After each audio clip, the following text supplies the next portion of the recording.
बस प्रेजेंटेशन देके निकल सकते हैं क्या? अच्छा कोई काम प्रेजेंटेशन नहीं है क्या? कितने लोग ही बचे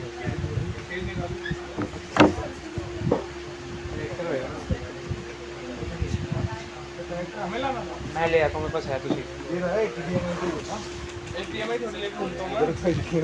मेरे पास है तो मतलब HDMI का नहीं है, HDMI का इनका ही होएगा, बट मेरे पास वो है कन्वर्टर है बेसिकली निकालने का यार, इनका है ही नहीं। अरे मैम कैसे कहती है प्रेजेंट, रुक जाओ अंदर जाओ, ये है मेरे पास, ये तो कन्वर्ट करने के लिए बस, ये iPad से हो जाएगा ऐसे प्रेजेंट करूँ तो, ये डालूंगा, ये iPad में HDMI कनेक्ट करो, हो गया। HDMI चाहिए ना? हाँ वो मैम लेकर पड़ी होगी, मैम को लाऊँ दो फिर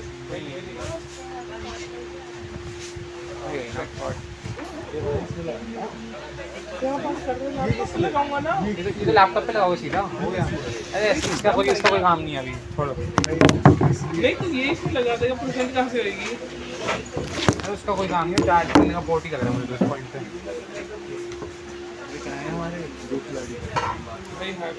जान भी आ जाएगा, कोई नहीं, टर्न का नहीं कर सकता मैं। हमारा तो ग्रेड नहीं हो रहा था।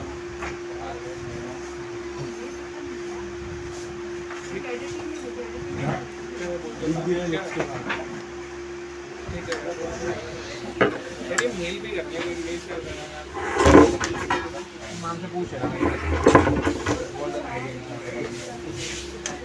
हाँ वो तो यही बोलेंगे, ऑब्जर्वेटिव है ये, जो प्रेजेंटेशन दे दो चाहिए तो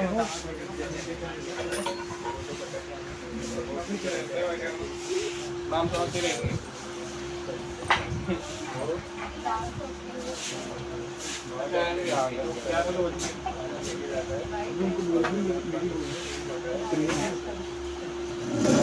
साढ़े 12 बजे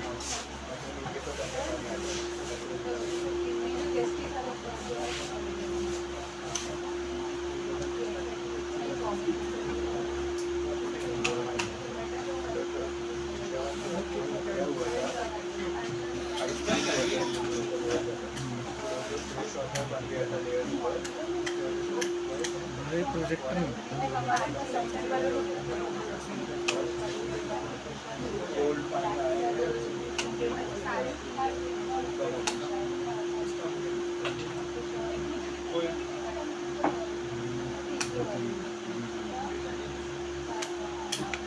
भाई कॉन्फिडेंस रखो भाई, मतलब यही है जो है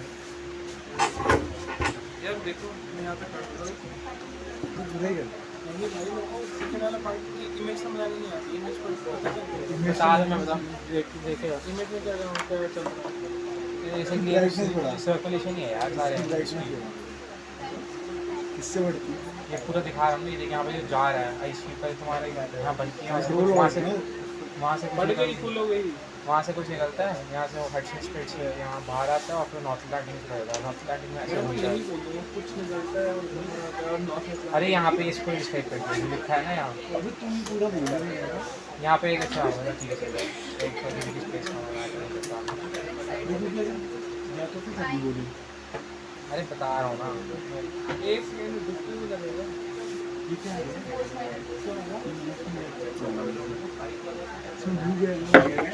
अरे ये वो है प्रेजेंटेशन मोड है, प्रेजेंटेशन मोड है मेरा।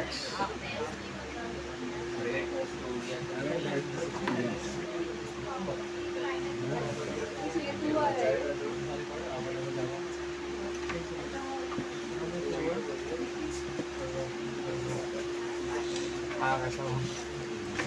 ये क्लाइंट ही है तो गजब आदमी है। अब छोड़ो,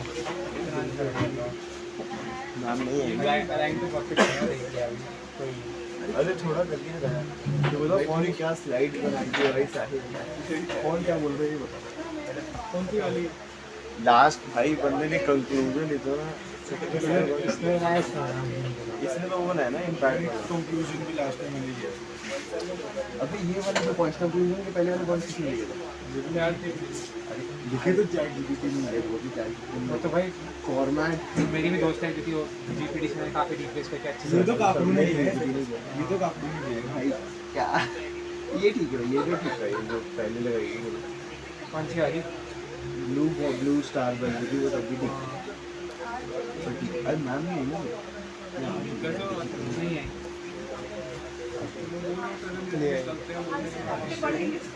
अरे हाँ मुंडे का प्रेजेंटेशन हो गई लोगों ने सुन लिया अब हम नहीं कर रहे गाइस हमारी प्रेजेंटेशन नो रीटेक्स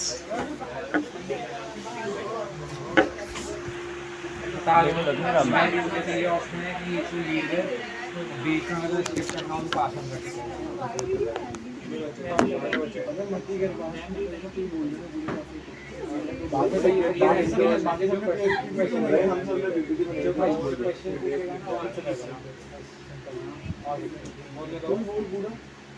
क्वेश्चन कोई साइन निकला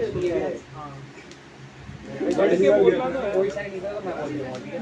स्टार्टिंग का मुझे हाइंड कह रहा हूँ कि हाइंड में 500 पढ़ा अरे मैंने दोनों आज पढ़ लिए एक कारण बता दिए कोई बात नहीं।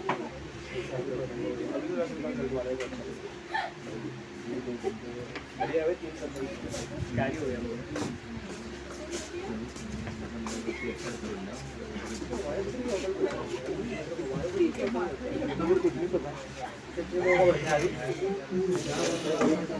हमारा पहले हमारी बात शॉपिंग नंबर पीछे 4 लोग हो जाएगा, 6 लोग हो जाएगा हमारा 7 ये तो बता वो किधर बड़ा और पढ़ो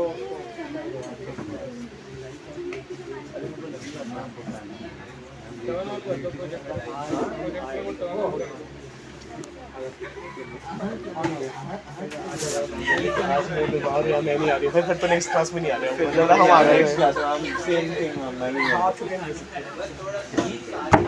5 नंबर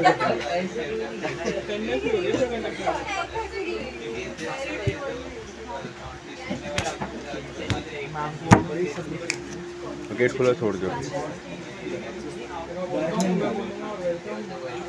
पूरा क्या गजब आदमी हो यार निकल जाओ मैं आ गया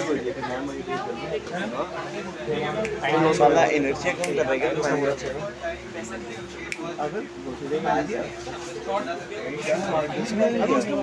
वो तो दिखा भी नहीं कुछ मैम ने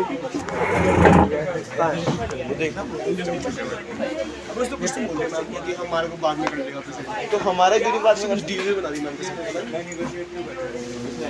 ट्रैक्टर यूज किया होगा हस्बैंड से यार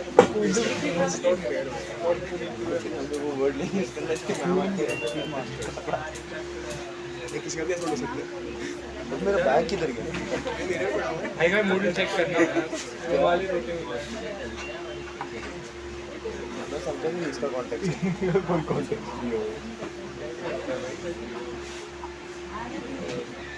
भाई 10 मिनट लेट तो नहीं हुई, मैम को भी आती है। नेक्स्ट क्लास तो नहीं है बैग अब साले तू मेरा बैग अच्छा बोल रहे हो सलाद नहीं बोल रहे हो तो और दूसरा कौन था? Marina drive, marine drive.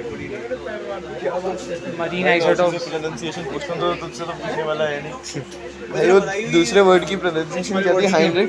हाइंड्रिक्स वही तो था, हाइंड्रिक स्टेजेस, हाइंड्रिक स्टेजेस ही थी ना उसकी प्रोनाउंसिएशन। हाइंड्रिक इवेंट्स, ऐसे क्या हुआ? हाइंड्रिक इवेंट्स ऑफ मरीन मित्रों, आज मैं तुम्हें बताने जा रहा भाइयों हूँ। और बहनों, आज हम बात करने वाले हैं भाई एक बार मैं देख रहा हूँ गलती से कहीं ये ना अनाउंस कर दिया हो कि क्लास नहीं हो रही आज। और कुछ भी करवा लो। अरे भाई प्लीज रीड द स्लाइड्स। अभी फोटो तो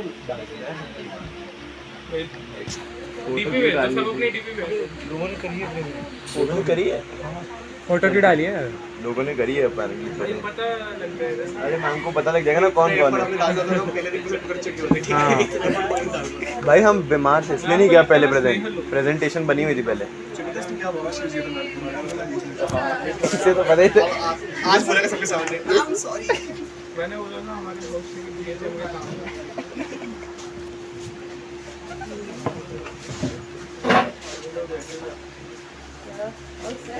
Yes, ma'am.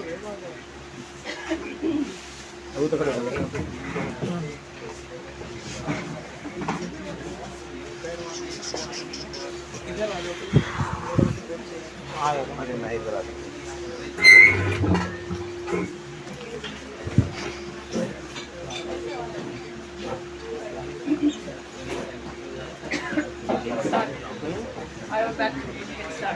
Okay. Hello and good morning Please pay everybody. attention. Today our group, that is Aditya, Charan, Divyan, Sahil and Vagish, we are going to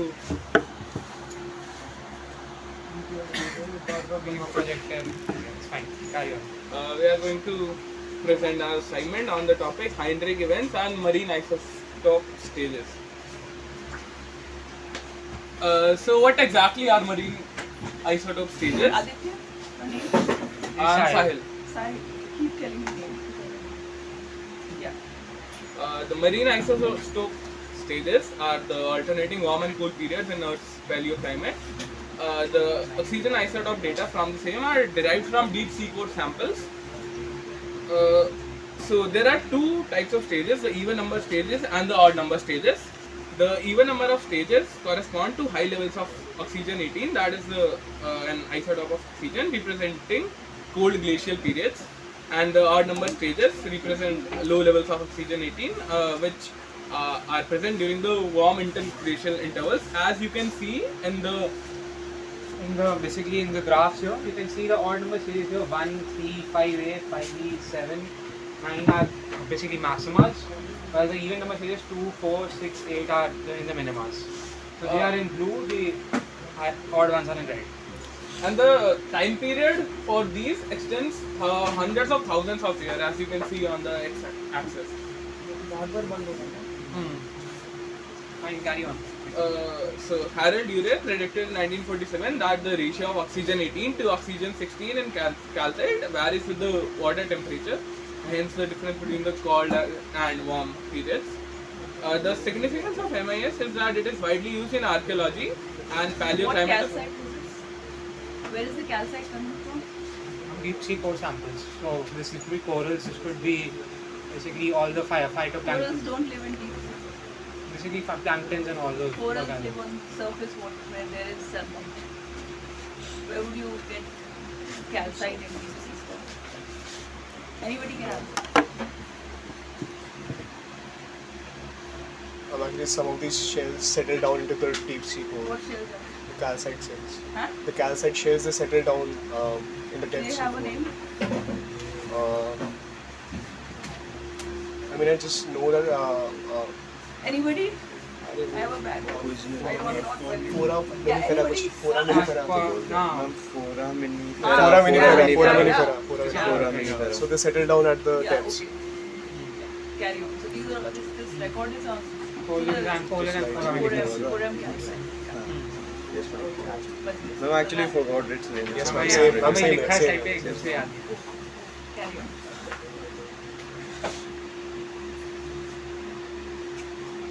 so the causes of these different marine isotope stages are first one is the orbital theory.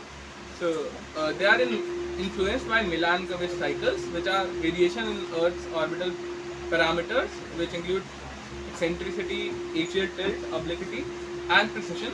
These cycles affect insolation, that is the solar radiation that the Earth receives, and they drive the glacial and interglacial periods.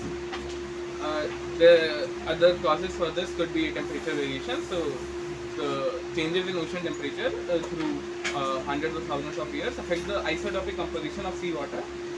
Colder temperatures favor the precipitation of heavy isotopes, and the warmer temperature lead to increased evaporation of lighter isotopes. So now you can see all these precession here, 19, 22 and 24 kiloyears. Obliquity is in 41 kiloyears, so that's up to what they have here. And data is we have up till 1000 kiloyears.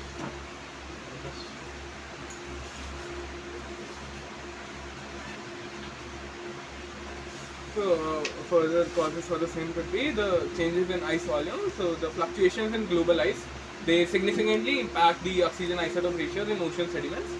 So during glacial periods, ice sheets expand, trapping lighter oxygen-16 isotopes, and they result in high ratios of heavier oxygen-18 in ocean water. Paleo-oceanographic conditions. What expand? When ice sheets expand, when the North Atlantic Ocean, what is modern day Canada and America, when ice sheets break from those, so they can expand and then they can basically trap. No, that's wrong. So why do you think there are variations in the oxygen isotopes that you're saying, or across the ice volume? Because of changes in differences in temperature over time. Basically, as like we see later on only, what happens is that, like similar in Heinrich events also, what basically happens is that since we have a colder temperature, then that will cause more ice sheets to form, due to which we'll trap lighter oxygen 16 isotopes, and due to which we'll also see Where would you trap 16 isotopes? And basically 16 isotopes will have lower density, so when the ice sheets will expand, the density will lower, so they'll have a great That's not a cause. Because ice sheets will form because of precipitation from the clouds, right? When the temperature is getting colder, when the precipitation happens, because H2O will there's an abundance of the 16O in the clouds. When it precipitates, it will Why get is frozen. there an abundance of 16 in the cloud? Because it evaporates in more quantities. It evaporates more than 18O. So, but it would anyway evaporate if it's cold or warm. Yes, ma'am, but it would evaporate more. So you right? mean that in cooler times there would be more evaporation for 16? I mean, there would be more evaporation compared to 18. Why? In cooler times? I Because feel that would be- whatever the temperature is, the 16O should evaporate more, right? Yes. Because it requires less energy. It's So lighter. in general, even though ice has lower density of water, so it will tend to make more of 16 than of 18, while 18, which is more dense, will go into the sea liquid water. No, that's not true. But you are measuring, but the marine isotope record that you made, you are making it from the shells from the sea, deep sea. You are saying, right? Then how is ice sheet playing a role? Ma'am, because if we say that a lot more quantity of 16O is trapped in ice sheets, Why then, are they trapped? First of all, two questions. Why are they trapped? ma'am, because if the Is ice it sheets are always the forming, case ice sheets have more 16O, or is it only during cooler periods? That Ma'am, it is only during cooler periods that higher oxygen 16 would be trapped. Can anyone else answer this? Why is they're saying that during cooler periods ice sheet would have more 16O, right? Yes, ma'am. Right. So why? First of all, is this correct? If rainfalls happen, it captures oxygen isotopes 80, because it is having gradually its density and weight will fall down. The photo oxygen mixing there is like a contradiction. Oxygen 16 So they're telling that it's wrong. What they're saying. Is it? Anyone else? So they're talking about poles, and they're talking about ice age and non-ice age. And what they're saying is that during cooler periods there would be more O16 because they are trapped in the ice when they form. More ice. More O16 in the ice. Is it correct? Maybe ma'am, O16 and O18 have different freezing points, so that might be. So think in the terms of, you talked about this. I've made the globe. Right. So the poles generally have more O18 or O16. बिल्कुल गलत है. क्या है? O16. What are you saying? There is We talked about इसमें this. ज़्यादा O16 होता है. Right. I made it. Poles, poles. So, we've talked about how, see, you're not wrong then, everybody is wrong. So we've talked about how, water, where is the most of the water evaporation happening? Which part of the earth? Ma'am, Equator, equators. equatorial region, right? Yes, ma'am. So as the water parcel moves upward, like Aditi is saying, heavier would fall out first. And as it goes, and this is what mass fractionation is, that because of all the heavy isotopes, O18, most of it, keeps falling on the way as On the the way to water the pole, parcel is yes, going on the to way the to the pole, pole. exactly. And by the time the water parcel that goes, it's really depleted in O18, in heavy. So Yeah. that water is always lighter. O16 ज़्यादा होते हैं, उसमें ऐसा नहीं है O18 नहीं है, but relative ratio. Relative ratio. We talk about ratios here. So they are always lighter. Now what happens during ice age or non-ice age, for example, when during the interglacial period where you're talking about, you have these lighter waters or lighter snow that is melting and going in the ocean, right? And when it goes in the ocean, surface water is affected, yes, but these are such ice volume changes are so big that they also impact the deep water. And because now the deep water is suddenly very light, O16 उसमें से snow में से आ गया, and the shells you're talking about is actually capturing the lighter O16, which is unusual because they're not so light.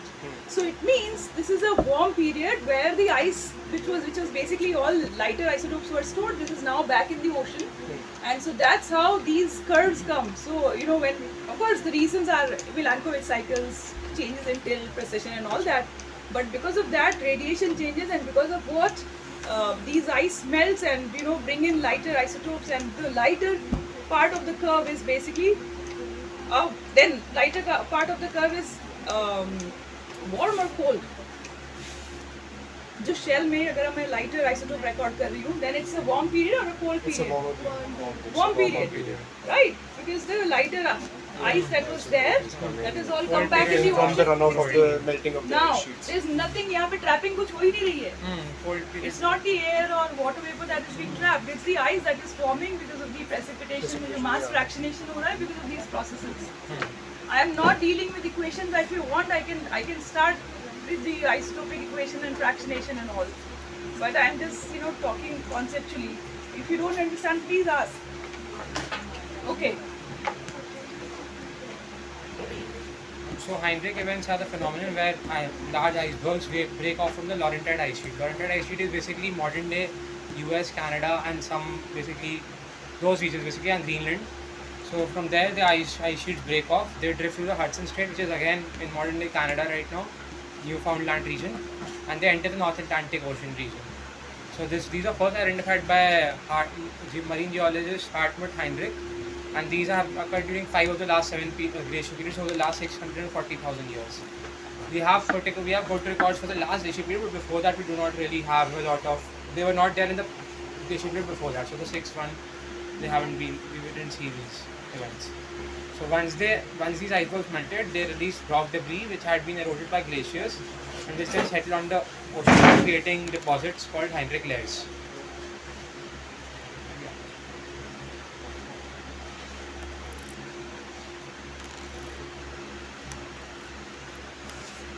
So the timing of Heinrich events, they occur roughly every 7,000 to 10,000 years during the last glacial period, which was approximately 80,000 to 20,000 years ago.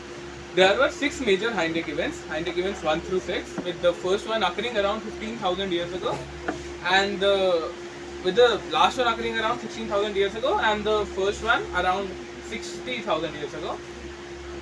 Instability of ice sheets. So the large ice sheets such as the Laurentide one in Northern America, could have experienced instability due to changes in climate or ice dynamics, which led to massive calving events and iceberg production and climate fluctuations. So changes in climates such as abrupt warming or cooling events might have triggered these ice discharges. For example, the melting of ice sheets could be linked to changes in ocean temperatures or any kind of changes in currents.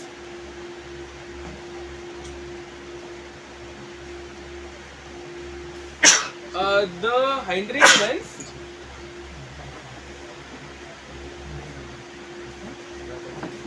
So the Heinrich events have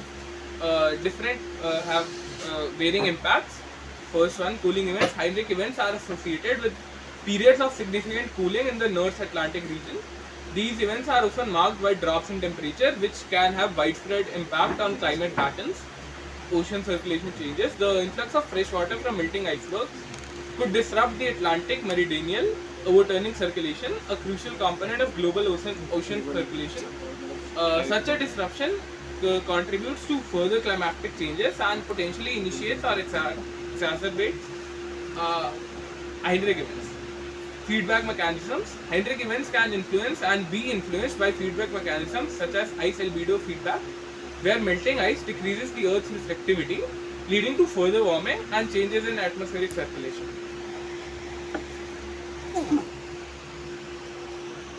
So Heinrich events generally occur during glacial period, which correspond to specific marine isotope stages.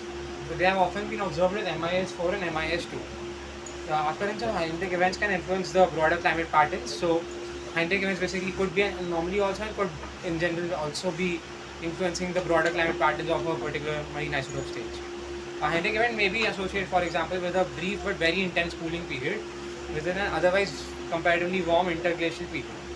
Essentially, Heinrich events are episodes which are a smaller subset of the broader marine isotope stages, and provide more detailed insight into the dynamics of glacial climates and ice sheet behavior. So, in conclusion, while the marine isotope stages provide a broad overview of glacial and interglacial phases over time, Heinrich events give a more detailed account of sudden and dramatic changes within those glacial phases. So, like if we are observing a smooth curve, those are the marine isotope stages, and like if we observe any sudden variations between them, any peaks or troughs, they correspond to the Heinrich events. The Heinrich events are essentially high-resolution snapshots of climate variability superimposed on the long-term trends identified by the MIS. These were the references we used. There are 3 research papers and the Wikipedia article for these. And we have also attached the references for the images below any image that we are slides using. Okay, can you tell me your name? I'm Vagish, he's Sahil, he's Charan, Aditya, Divyansh. अपने आप बोलो. Aditya. अरे तो कौन बोल दिया समझ. Aditya. Divyansh. Charan. Charan and Sahil. Sahil and Vagish. Rajesh. Vagish. Okay. So since you two have spoken for all of you, you will all get equal marks. ठीक है? Group marks then. Yes, ma'am. Thank you, ma'am. Thank you, Okay. ma'am. Thanks. So one question. Any questions before I ask any question? No. So you all understood what Heinrich event is? Everyone is on that. How would you differentiate Heinrich event from normal, interglacial? Basically, Heinrich event is a sudden peak, or basically sort of a peak in a way. It's like the brief peak. Like let's say interglacial period is somewhat a regular curve. What is an Heinrich event? Heinrich event is basically when the Laurentide ice sheet from North America that breaks off, and it basically leads to calving and so on. It basically Right. So you are putting in water in the not some- the- basically yes, ma'am. well, snow or whatever. Icebergs are going. Icebergs Ice- into. Icebergs, yeah. So how would you differentiate that with the warm periods when I'm talking about there is melting of ice? Because in Heinrich events we see like more concentrated and more amount compared to normal warmer periods. Like there's a observable change when we see it. Like it's sort of like a maxima within that place. It might lead to, let's say, more With which phase? with respect to a hole which is the marine isotope stage in MIS4 and 2, let's say. So if I am let's say I am in a warm period, interglacial period, and marine isotope whatever stage, and there is melting already happening, and big melting occurs, like you're Yes. saying, that is an Heinrich event. In a way, yes. Yes, ma'am. In a warm period. Not really, huh? In a warm period, it could be a reverse also. Like let's say more ice is not melting really, but in general the ocean temperatures are warming up, and we observe the O18, O16 changes. कुछ नहीं पड़ा. In a warm period, the changes So would I'll be explain what gradual. Heinrich event is. This is not the answer. So Heinrich event. So I will not be talking about Heinrich events during the class because these are I might like touch upon them, but I will not be discussing in detail. But you should know since they are talking about it. So the interglacials that we were talking about was long-term warming and cooling. So you have ice ages, non-ice ages. These are generally of 100 kiloyears span. So they were talking about the marine isotope stages. So this is just isotopic measurements and the plot that has been graph that has been plotted already. Heinrich events, on the other hand, are not warm events. These happen during glacial times. So when the ice build up, the icebergs, like the big build up, mostly the Laurentide ice sheet, that breaks off because of the instability in the ice sheet. So that is not a warming that is happening, but it's the instability of ice sheet. So you would see suddenly the isotopic changes in the ocean water. If you are looking at the, you reconstructed oxygen isotope plot, and you're looking at, lighter isotope means more ice is coming. But glacier times where the lighter isotopes are all trapped, you have, heavier isotopes from the shells. I'm now looking at the shells, right? But there could be that in the heavier isotopes, in the glacial times, again there is a pulse of lighter isotopes coming from the ice. Now how did that happen? It's because of the instability of those big ice sheet, which breaks off and brings the other thing that you see. And how would you differentiate is the IRD, the ice rafted debris, which some of you have talked about. So the glaciers, when they suddenly break off and come in water, they bring along with them lots of the red colored little like sediments, not too little actually, but they are very very distinct. So if you look at North Atlantic core, there would be usual sediment deposition, but suddenly like big chunk of rocks coming in, and also isotopically they are light during the glacial period. So it's not the warming that is causing them to melt, It is but the it's the instability. glacial period. So the best way to sort of identify is look at what is there with it. So the ice rafted debris which has come along with it would let you identify that even though this is lighter isotopes coming in the water, it's not a warm period. It is the so that is how you differentiate It's ice. basically the cold period within a warm period. It could be a No, it could be a smaller cold period. no, it's not a cold period in a warm period. It is a cold. It's the opposite. It's a glacial. You have ice building up और unstable हो जाता है तो टूट के गिर जाता है. That is, it's not a warm period. Go. Who's the next group? Thank you. Okay, who's the next group? So we have another day. I have a very bad group, so I'm not. I'll only take another group and then leave you. Anyway, we don't have time. So I think there are 3 groups left. So we'll take them on Tuesday. Tuesday is a regular class. Okay, I'll finish it on Tuesday. Okay? 7 आज हो जाएगा. And 3. Are they not happy? ठीक है. Tuesday तो कोई exam नहीं है ना? So we can take it on Tuesday. अगर आज हो जाए तो Okay, तो देखो. चलो देखो. Good morning everyone, I am Ali and I am going to introduce the topic of Holocene here today. So, starting with the contents of the presentation here, firstly we are going to introduce and describe the chronology of Holocene, and then early, middle and late Holocene will be discussed in detail by my teammates here. Introduction to Holocene. The name itself describes the phase.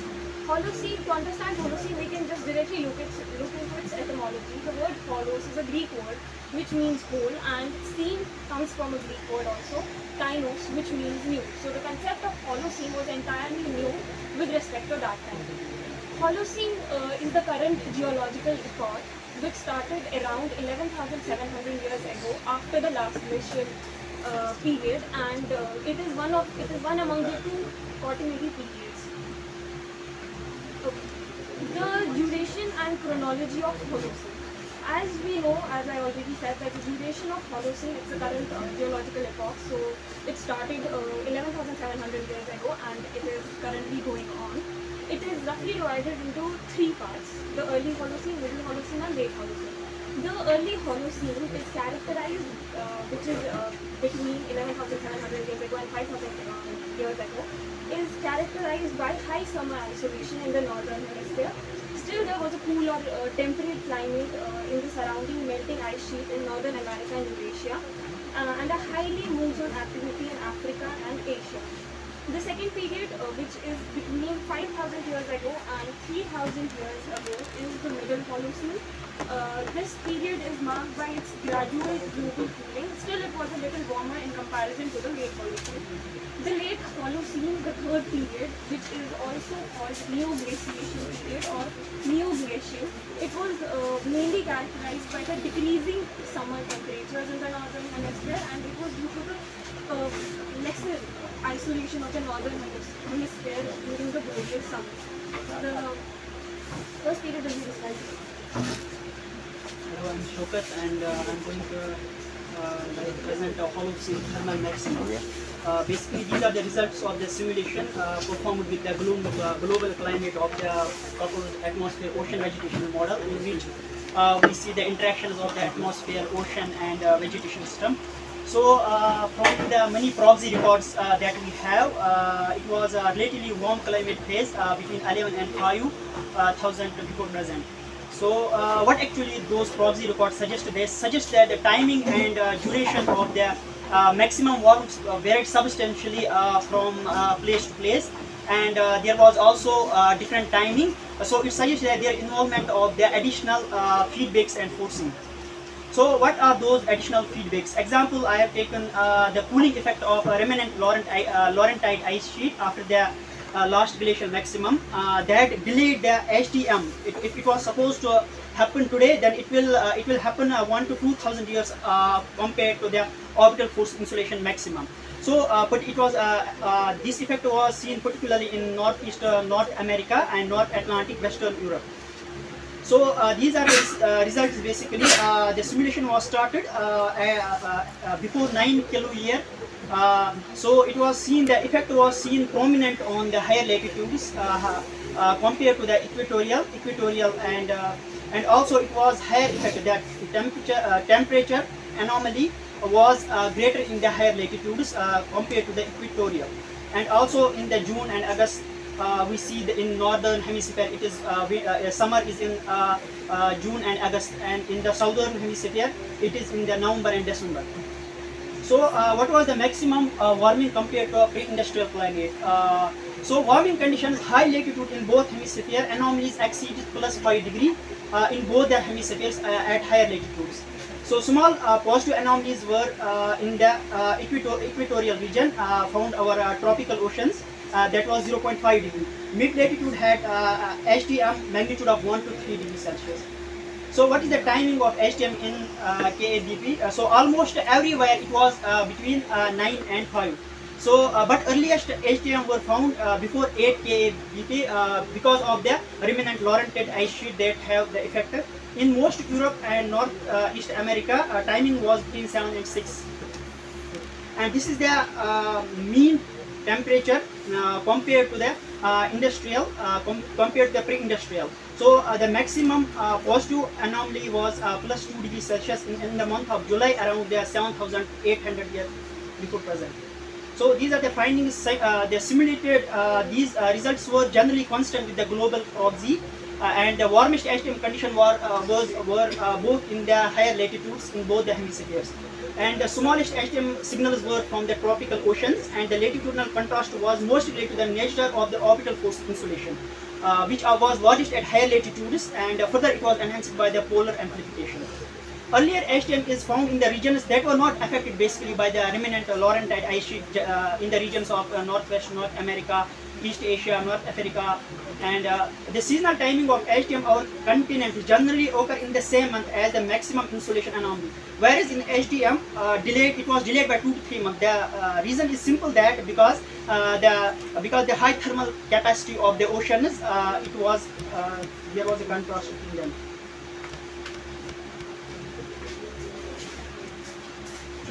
everyone, this is Aarti. I am going to talk about the Middle Holocene. The Middle Holocene, occurring approximately 5,000 to 3,000 years ago, is a period marked by gradual cooling. The Middle Holocene represents a transitional phase between the early and the late Holocene, where climatic patterns shifted to a combination of the natural mechanisms. Let's discuss the evidence which confirms the cooling during this period. A notable example is the Green Ice Sheet Project 2 ice core from the Greenland, which indicates a decline in global temperature. The core contains oxygen isotope ratios which serves as proxies for ancient temperature data. Around 4,500 ago, a significant drop in the temperature was recorded, highlighting a turning point in the climate conditions of that time. Additional support for this cooling comes from sediment rocks taken from the regions like Mediterranean and Lake Victoria. These sediments shows changes in solid assemblages, indicating shift in vegetation type consistent with cooler and drier climates. Such sedimentary data confirm that the cooling effect was widespread and had a substantial ecological consequences. Now let's understand the mechanism behind the cooling. Orbital variations. Orbital variations, including the Earth's axial tilt and precession, played a significant role in the cooling. During this period, changes in the parameters such as axial tilt, precession lead to reduced solar insolation. The Earth's axial tilt decreases from about 24.5 degrees to 23.5 degrees. This reduction diminished the contrast between the summer and winter temperature, leading to cooler summers. Additionally, the precession of Earth's axis causes shift in the timing of the season related to the Earth's orbit, reducing the amount of solar energy reaching in the northern hemisphere during summer. Solar activity data from cosmogenic isotopes such as beryllium-10 and carbon-10 suggest that solar activity during the Middle Holocene may have been relatively low. The reduction in the solar radiation contributed to the overall cooling of the period. The North Atlantic Meridional overturning circulation AMOC weakened during the same time. The AMOC plays a crucial role in distributing heat across the northern hemisphere, and its reduction likely contributed to cooler temperatures, particularly in the Europe and the North America. As the temperature dropped, ice and snow cover expanded in several regions. The increased albedo of these ice and snow covered regions areas reflect more sunlight back into space. This created a positive feedback loop where further cooling occurred as more sunlight was deflected from the Earth's surface.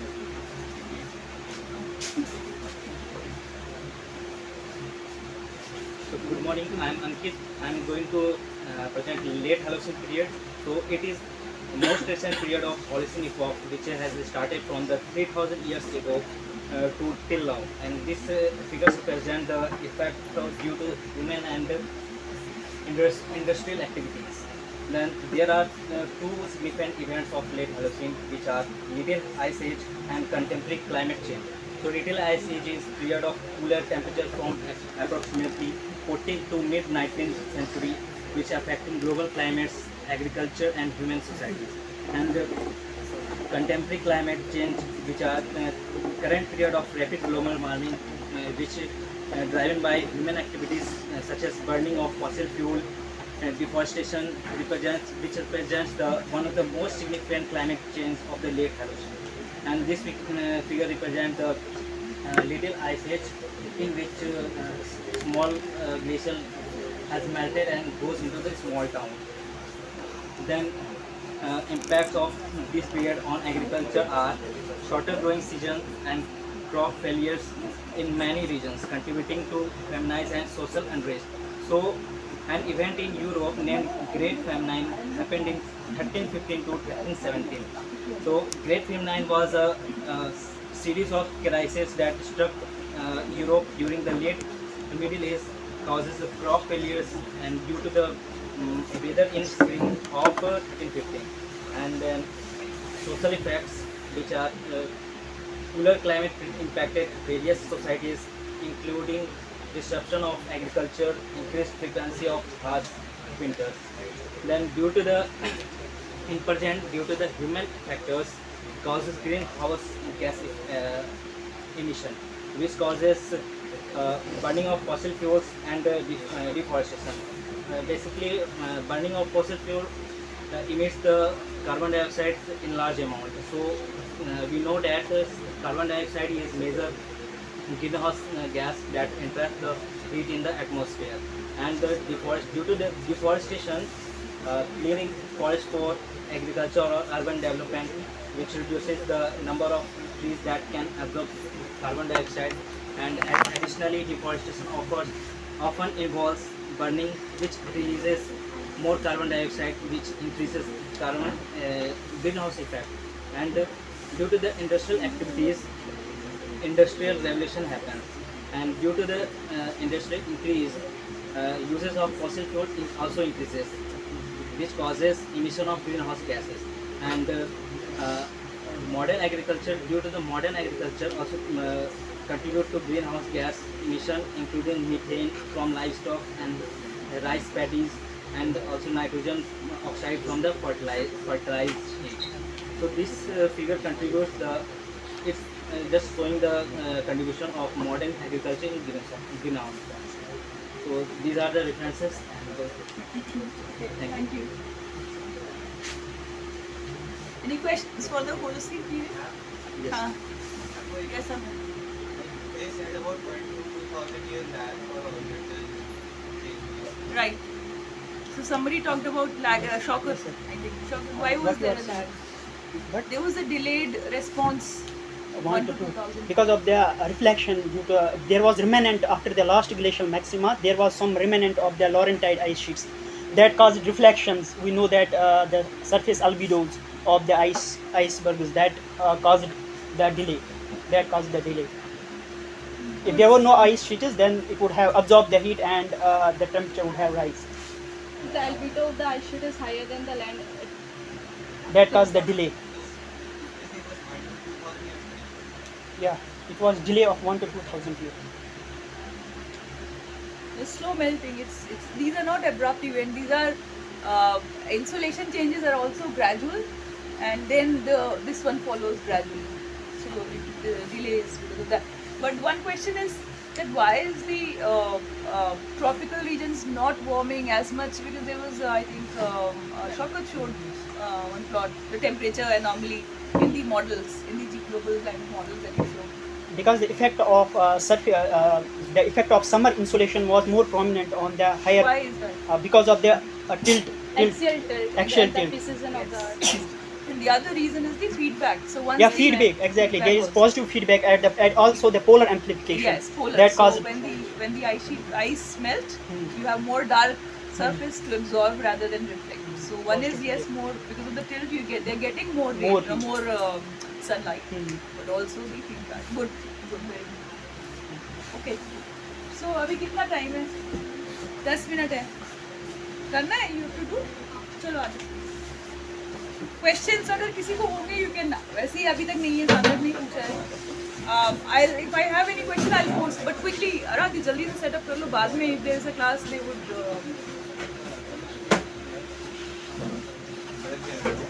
आ जाओ समय. You have? HDMI है क्या? HDMI का है.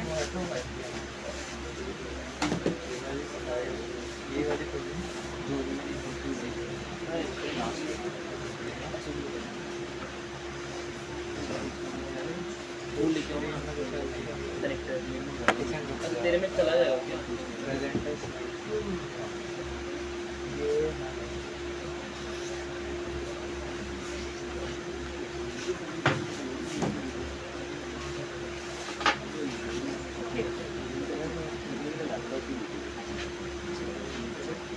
कर ले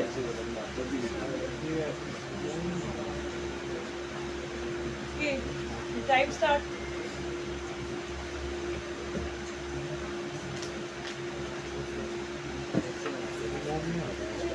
I'm sending with your connector. Yeah.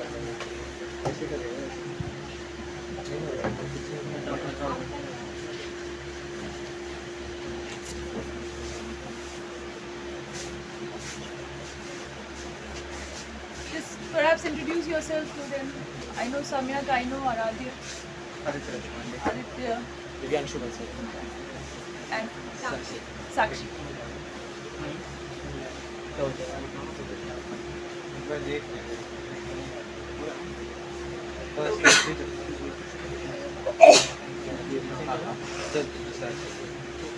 ये latest वाली है ना?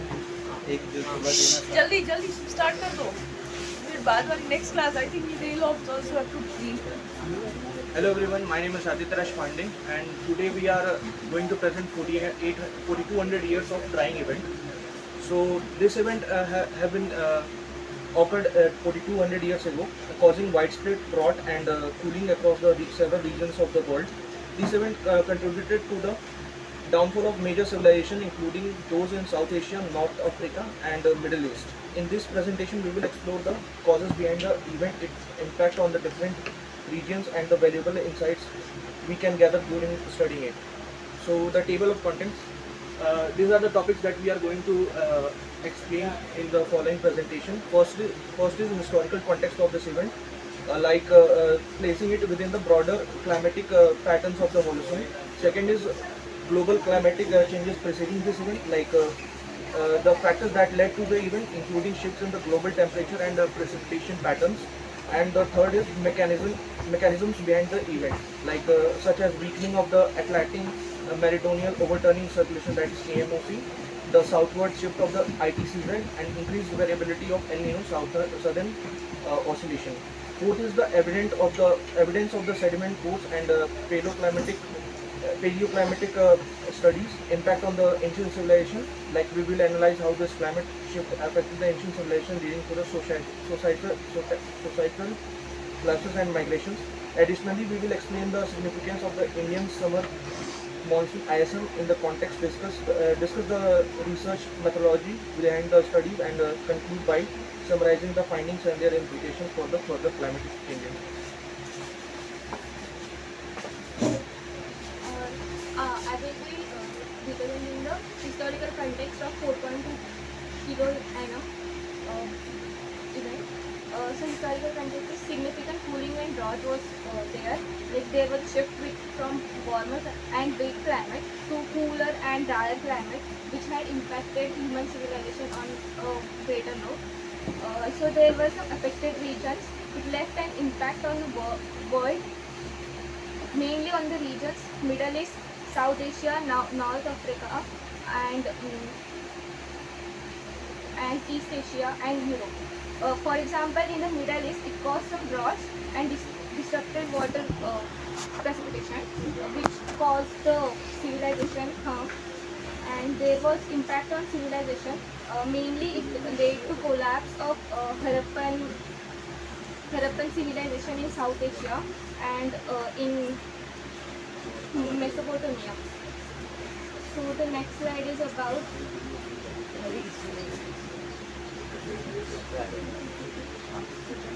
global climatic changes preceding the event. So the first was the transition to polar patterns. Before this event happened, there were Holocene climatic optimum. This was the period when Earth was in its best condition. It was there from 9,000 years ago to 5,000 years ago. So this climate was relatively warm and stable, but at that time it started to change to drier and colder conditions. There was a gradual shift to cooling and drying. When it was happening, the Mediterranean region was exposed to different types of droughts. 5,000 years ago, the shift began in North Hemisphere. It set a stage for this 4.2 kilo event. There were noticeable changes in ocean currents, circulation patterns, ITCZ, etc. And this also affected Nile River flow at the start. And then there were some climatic changes before. There were basically many more climatic changes before the event happened. So it was the start of happening of it.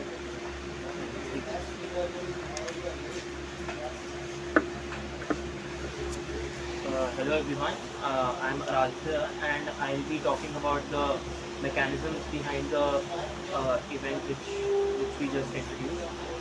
So the reasons for this drying event were threefold. Firstly, there was the AMOC weakening, which we mentioned earlier. AMOC stands for the Atlantic Meridional Overturning Circulation, which is essentially the sinking of cold water in the Atlantic Ocean, and the warm water and the cold water is replaced with the warm water from the tropics, and this sets up a ocean current between the tropics and the Atlantic Ocean, and so this was weakened, which led to disruption in the global ocean currents and changes in temperature and precipitation. Secondly, there was the ITCZ shift. So ITCZ stands for the Intertropical Convergence Zone, which is the place where the northeast and southeast trade winds converge, and these are responsible for much of the precipitation that the tropics face. And since this moved southward, most of the landmass was missed, and therefore there was drying was observed. Thirdly, there's the ENSO variability. El Nino southern oscillations are a kind of teleconnections which connect long-term connections, long-range connections between distant parts of the world, and these ENSO El Nino southern oscillations have three phases. First is El Nino, second is La Nina, and the third is neutral, where somewhere between El Nino and La Nina. So this was the variability in these oscillations increased, and this led to the climatic conditions which were drying. So how do we know that this happened? So we have a few evidences. First is from the Arabian Sea. So we have the sediment codes from the Arabian Sea, and we can ascertain through the distribution of the monsoon and the winter, the barbs. We have 2 minutes. We have the cumulative records from the Momlu cave, which is in Meghalaya, and we have the studies also predict that there was dust deposition during the drying period in the Gulf of Oman. Yeah, this effect of 4.2 drying event, it had like a cause on impact on very ancient civilizations. It had an impact on, like, we can study its impact on Europe, North Africa, Middle East and all. So in Europe, it was the polar winter were recorded between the 4250 to 4200 before present event, likely causing change in the soil types, which temperatures and humidity was revealed. In the North Africa, like there was in the North Africa, we saw the low Nile river flow causing a large famine. In Egypt, there was a decline on that. In the Middle East, there was in the Levant part of the Middle East, there was a double-shaped climate event of drying and pattern of wet phases and dry events, and it also led to the collapse of Akkadian Empire. In the South and Central Asia, we are going to further discuss in the next few slides, and in East Asia, there was a decline of a Neolithic collapse of culture. Yeah, so basically next we deep dive into one of the particular case studies that we just looked at, which is and we'll look at how Indian summer monsoon was impacted. So basically here a primary reference was a paper written by ma'am, which sort of looks at the impact of this 4.8 drying event and its effect on Indus Valley civilization. So basically there was some experimentation done in a paleo lake in Kota Dhar, which is in Haryana only, and sort of sediments, and sort of mainly the idea was that delta 18O samples would be collected, and these are sort of used as a proxy for the E by P ratio. So in the next slide, if I can, graph, it's not okay. So basically there was a good graph highlighted in the paper which essentially showed that in the 4.2 K drying event, there was a sharp increase in this delta 18O concentration, which essentially meant that there was sort of less rainfall that was happening, less precipitation was happening, and which is sort of a very good indicator, and it is coherent with the evidences found all across the globe that there was significant drying, and this drying could be attributed to like affecting the lifestyle of the civilizations, and this marks sort of the decline of Indus Valley civilization. Although it's like the regions over which Indus Valley civilization spread is quite large, it's not just sort of located around the regions of Kottadar, but this still indicates that it was probably these set of and sort of other evidences were found across India also. So this was like a good proxy for understanding that the ISM was significantly affected, and that probably affected the Indus Valley civilization as well. So this is just the research methodology that was used. So 2.88 meter of sediment both from Kottadar was sort of used, and the delta 18 samples in aragonite were extracted, and it was seen that this delta 18 concentration was sort of increased. So that means that precipitation had fallen. And then there were just 3 phases. The graph which was present in the paper had 3 phases, and it showed that 4.2 K had it particular. And then we just have the questions. Any questions for the 4.2 event?